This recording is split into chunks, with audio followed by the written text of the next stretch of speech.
میگم ترامپ اینقدر حرف میزنه آدم فکر میکنه بعضی وقتا این بیکاره، مثلا کار نداره، مثلا فقط وایساده یه کامنتی بگه.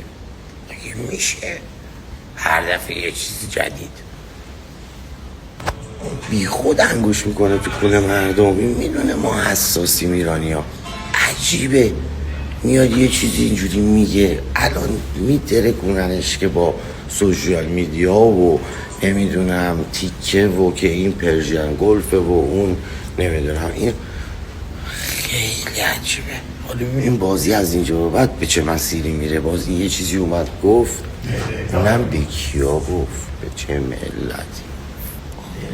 اون رفیق منم بیرا نمیگفت، میگفت این فهمیده ایرانی ها گلف باز نیستن، میگن حالا پرژن گفت بر چی بذاریم. باز حداقل عربا الان یه گلفی بازی میکنن، یه مدونا کنسرت میذاره، یه جیلو میره، اون باکسره میره، نمیدونم ما هیچ. یه دریا مونده به ناممون، اونم این گرفت.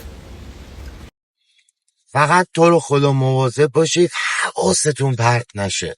باز حواستون اینا پرت نکنن. حالا یه بار اونا پرت میکنن، یه بار این بر پرت میکنه. ما شدیم این تور والیبال، فقط یه توپ برامون رد میشه، یکی این میگه یکی اون میگه، یکی میزنه یکی میزنه. حواستون پرت نشه. اینا همه حواس پرت کنیه. یه چیزی میگن انگار شکلات میدن دست ما میریم میدویم دنبال وزه شکلات، لیست بزن شکلات این ور کن، بعد میبینیم از اون ور اوه همه دارن آدامس میجان، ما دنبال لالیپاپ بودیم. خیلی مواظب باشید، حواس پرت نکنید. حواس خودتون فوکس به زندگی، به کار و